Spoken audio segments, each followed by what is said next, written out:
I asked the question because I'd like to get to know, like, because obviously you've had some decent success, and you're running an incredible company, and you're doing very, very well. And I think sometimes people out there that are, maybe somebody like me, when I first started, I was 21 years old. I was trying to get into business, and I had a lot of insecurities. I had a lot of self-doubt and limiting beliefs. And the truth is that I always wanted to, because, you think that everybody's just, they woke up one morning, they had no problems their entire life, and their parents gifted them a great business, and that's how they started, and you don't realize that most of us, we went through shit. Most of us had challenges growing up, parents getting divorced, and deaths in the family, and losing loved ones, and every imaginable thing, having our own depressions and anxieties about everything in life. And we don't realize that, kind of, it's a normal thing. Most people went through shit. Most people. I mean, I've done over 200 podcasts so far. I've interviewed some of the most successful people in the world, and it's crazy. It's a common denominator. Matter of fact, I would say that most people went through shit. It's very rare. It's very rare that people said, man, everything went perfect every step of the way, and it's eye-opening. And it also brings hope to everybody watching and listening, that if you start taking the information that you're getting through these podcasts and through the YouTube channel, if you start taking this seriously, and mastering your craft, and getting great at what you do, and loving what you do, and knowing that, yes, you suck right now. Yes, you're just getting better. Yes, you're going to have failure. If you just understand that that's just the steps to get to mastery, to get to where you want to go, then you just expect it. And you're like, okay, I get it. I suck today. Yeah. I tried to do that video like that guy Brandon told me to do, and trying to do this fame thing, and trying to build an audience, and trying to be brave. And I suck, man. And I can't even talk on camera. But guess what? A year from now, you're going to be a badass, man. 6 months from now, you're going to be a badass. I don't know. That's just what I believe. What do you think? Completely agree. To the fact of, I've started, and it's just kind of one of those things where it's just something I always wanted to do. So about a year ago, I just started a small podcast. I mean, and it was all based around failure and succeeding after failure. And it was wanting to, because I don't think enough people talk about that. I think, you look at the billionaires out there and all of that, and you just imagine, you hear, and you see what they're doing now, but you don't get the stories that ultimately made or broke them. And most of them, obviously, if they're on a certain level, they made it, right? And I think sharing that yeah, you're going to go through adversity. You're going to most likely feel depression. You're going to have extreme anxiety. In fact, still to this day, 5.5, 6 years in, there's a lot of days where I wake up and I'm like, do I want to continue? And it's tough. But knowing and going through the stuff, and this is one thing that I would say to anybody who's like, well, I've had this, or I've had this setback, or whatever, like, going through that is why you probably should do something, because you're going to have more of a purpose. You're going to be able to get through it. It's not going to be easy, but that's why you tap in, and we have resources like yourself that they can tap into whenever they need, that we never had 20 years ago. We couldn't hop on a Zoom real quick and sit here and talk through it and say, hey man, I'm going through this, and the other side of it too, that I always just talk about as well, is you hear so many of these stories of people starting a business, or their entrepreneurial journey started whenever they were broke, or they're in their parents' basement, and they got out.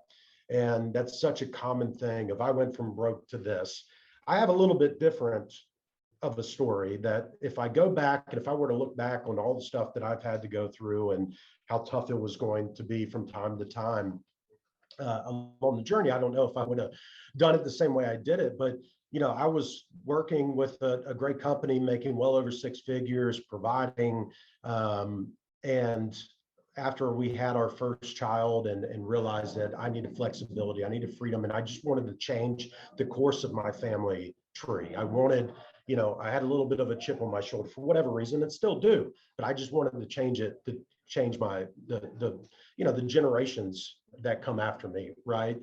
And I quit my job, put in my 30-day notice to start a business whenever I had a lot to lose. The week that I quit, or actually the day that I was my last day in my corporate job, found out we were pregnant with our second kid, which was incredible timing, as you can imagine. But it was, it's a little bit different side of the story. And I didn't realize or think about some of the things that were probably going to come with that I was going to have to fight through. But, now I'm thankful. I'm fortunate for a lot of the stuff that I've had to go through, because now I just have a whole different mentality just on life. And I look at things completely differently with a whole different mindset. So yeah, you're spot on with all that. I don't think anybody can tell you that it's going to be smooth sailing, or that Hey you man, shouldn't have gone through anything. it ain't going to be easy, but it's going to be worth it. And I'm sitting here after 25 years in business, and I can assure all of you that yes, it sucks a whole bunch of times. Yes, it's hard a whole bunch of times. Yes, there's good days, there's bad days, but man, when you make it, when you build it, when you get financially free, it's worth it. I mean, like I just got back from Slovakia and Vienna and traveling. I love to travel. That's what I do. I almost do that for a living now. I take a vacation every single month somewhere around the world.